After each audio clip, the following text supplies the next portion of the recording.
What's shaking, everybody? It's your boy King of the Golden State coming at you with a haul video from the past weekend. Yeah, got some books. Shout out to the Bunky Brothers who let me rummage through some of their stuff and just got a stack of books. Not crazy massive keys, but just for the hell of it, kind of a haul. You know, just basically just random books and books I thought were pretty cool to have. So without further ado, I'll see if I can try and name out the keys off the top of my head, because some of them I grabbed just for the hell of it, and some of them I just grabbed because I had a feeling there were some pretty decent keys. Oh, before we start, if you guys have a chance, take a moment, hit a like on that, hit thumbs up. Also comment down below. Also subscribe as well. And yeah, let's keep this party going.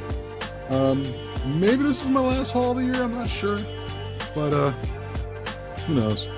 I mean, it probably is, being it's so close to the end of the year. And Merry Christmas to those who have enjoyed Christmas and what have you. But yeah, hopefully you had a good time, and I had a decent time. I got, you know, I don't usually receive presents personally because nobody can really get me something that I think that I'm gonna like go crazy about. But you know, because nowadays we're all in a shallow time where everyone gets stuff for themselves. But that's neither here nor there. So what you got in front of you? Changing gears.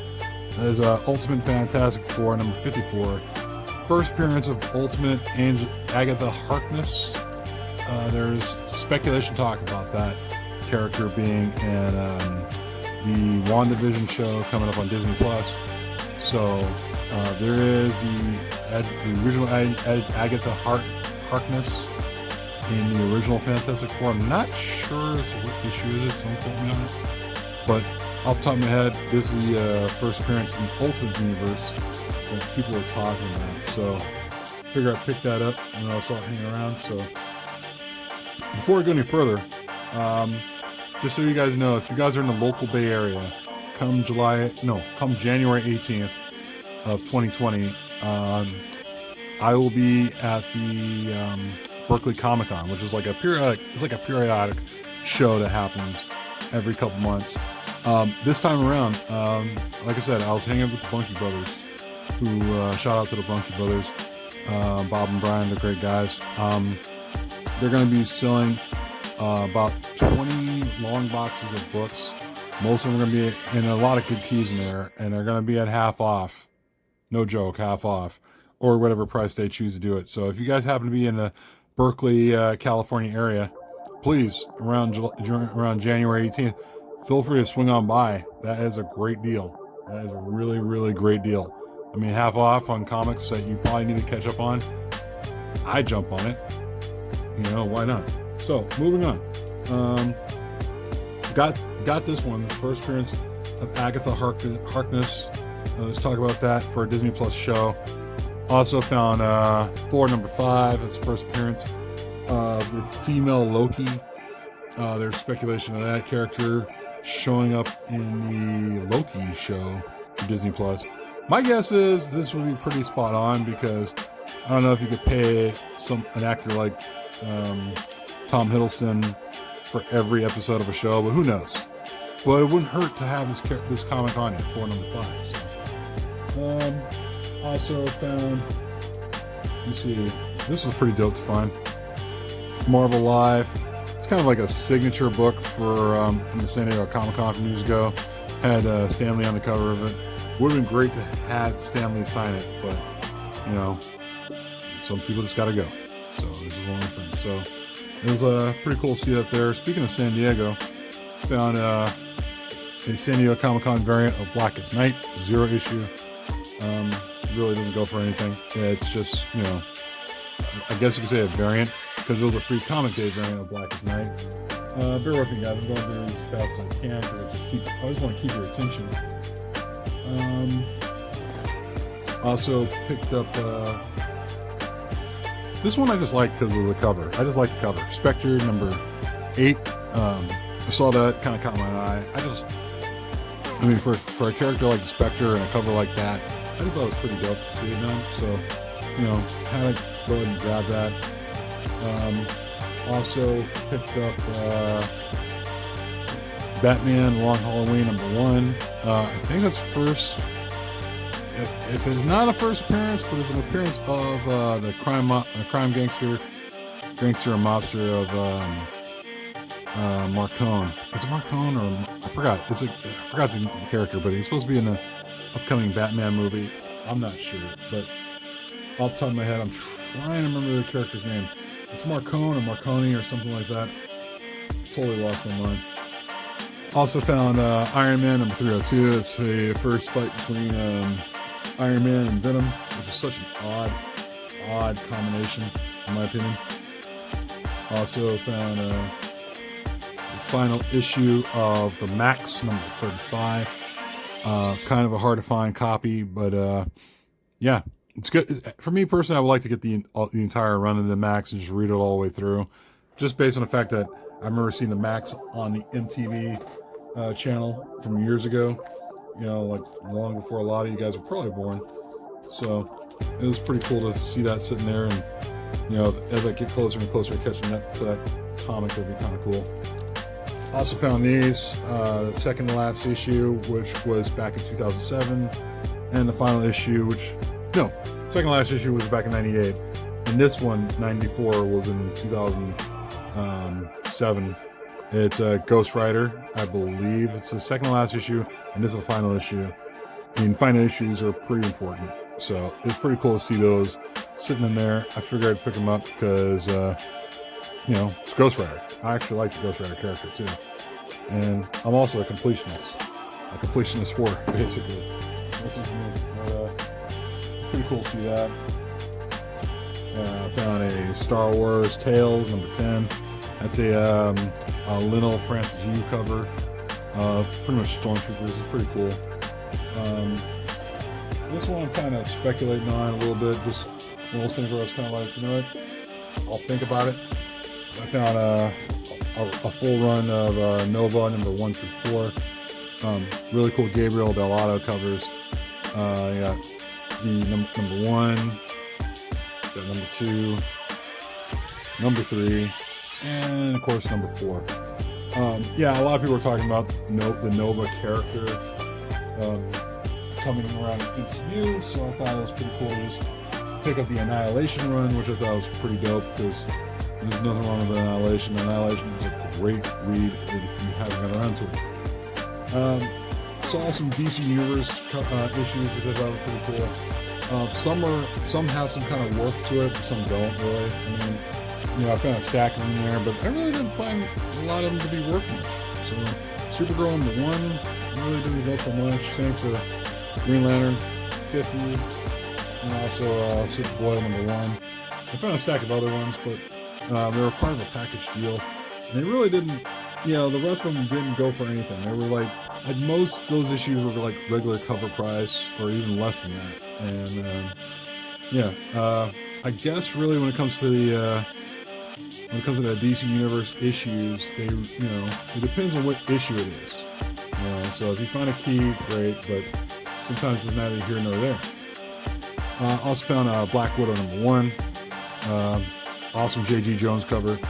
I just like getting anything Black Widow at this point. Well, almost anything Black Widow at this point, because of the movie coming around the corner, so it's pretty cool to see that. Found a Web of Spider-Man #36. Newsstand cover. First appearance of Tombstone. I think that's my second copy of that. I actually dig Web of Spider-Man and other Spider-Man issues, so. Also found Iron Man 304. It's first appearance of Thunderstrike. I don't know if there's really anything going on with Thunderstrike in the MCU or anything down the line, but my guess is I highly doubt it. But it's kind of cool to pick up some cool Iron Man issues, you know? Can't go wrong with that. Found Captain Marvel 20 and 21. I forgot what the significance of it is, but I have to really do my research more on that. But I know it was talk about 21 for sure, 20 and nothing too crazy, but I figure what the hell, just pick them up, you know, add them to the collection. Also picked up, this one's a weird one, I don't know, Marvel Team Up #131, that's first appearance of, I believe it's first appearance of White Rabbit, so That was pretty cool. I'm sure White Rabbit's not going to be like a big major character. I'm not going to hold my breath for a White Rabbit like motion picture anytime soon. Also found a few other books in there. Kind of grabbed a small stack of Captain Americas, which I thought was pretty cool. Like for example, let's see if I can put this in order here. Captain America 323, first appearance of John Walker, who eventually becomes this character, U.S. agent. But prior to that, of course, everyone's wondering who is going to be the next Captain America. And then, of course, found 2 copies of these. This is Cap vs. Iron Man. Captain America 341 is here's a character who's speculated to be supposed to be in a Falcon and Winter Soldier TV show on Disney Plus pretty soon. So I forgot the name of the character. There's speculation, so there's nothing confirmed. So I'm kind of like, this book might be worth something, but it might be worth nothing. So it never hurts to actually grab a couple of these. And let's not forget, Ron Friends. Here's the thing. This is like the next cover this is like the latest cover that people have been like losing their minds over lately. Not too much though.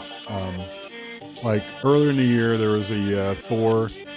I forgot which Thor number it was. It was a Thor issue where Captain America is lifting Mjolnir, and that's a Ron Friends cover. And it's a really nice Ron Friends cover. And here is another Ron Friends cover that people are just losing their minds over.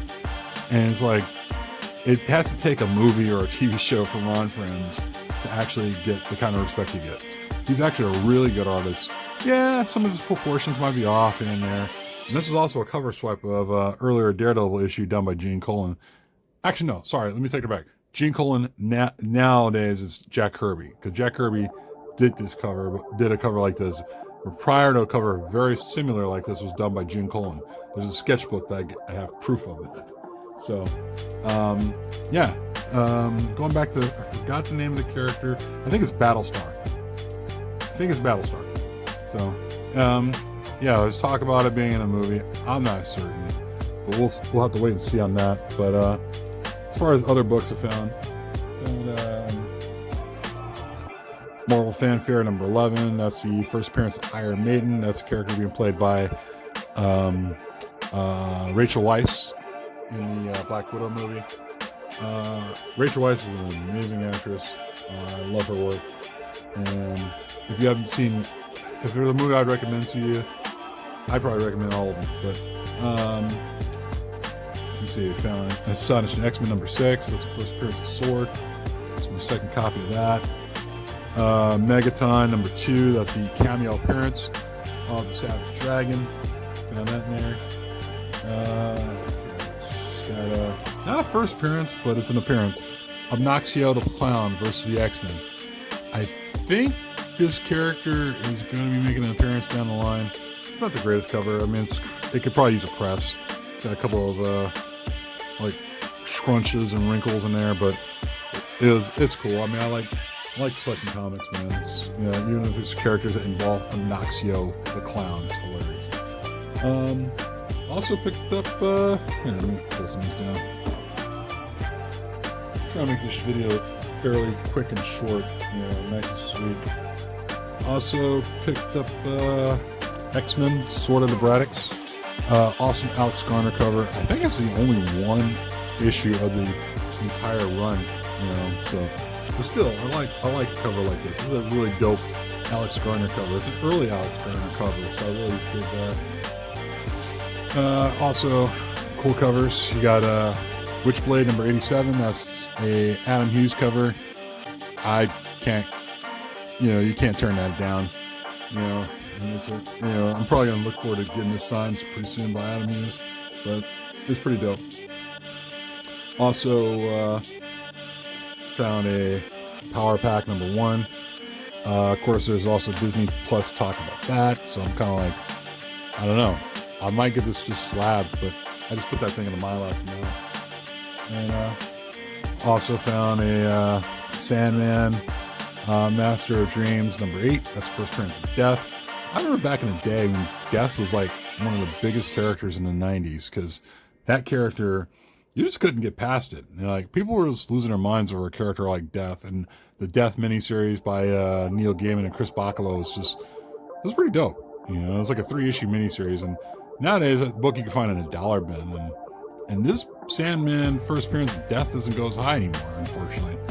And I don't know. I mean, with talk about it being a TV show somewhere down the line, I'm assuming Death is probably gonna show, probably gonna rear her head again. So I don't know. I kind of keep an eye on a character like Death if I were you, if you're collecting. So, and then last but not least, found 2 copies of Micronauts #1. Big fan of Micronauts. I just love this whole thing here. Yeah, that's pretty much it, guys. I found 2 copies of that. Pretty stoked. Kind of adds to my stack of #1s. I don't have like a massive stack, but I think I lost count. I know I have a Whitman variant, and I know I have a couple other copies of Micronauts. I just like this whole run of Micronauts. So that's about it, guys. Pretty short video, good 15 minutes. So you know the deal. Go hit the thumbs up, down below. Also comment down below, tell me what you think, and also subscribe. Tell me what you think of the video, or also if you know any friends who haven't subscribed, talk them into subscribing. That's about it. I'll talk to you guys later. Peace.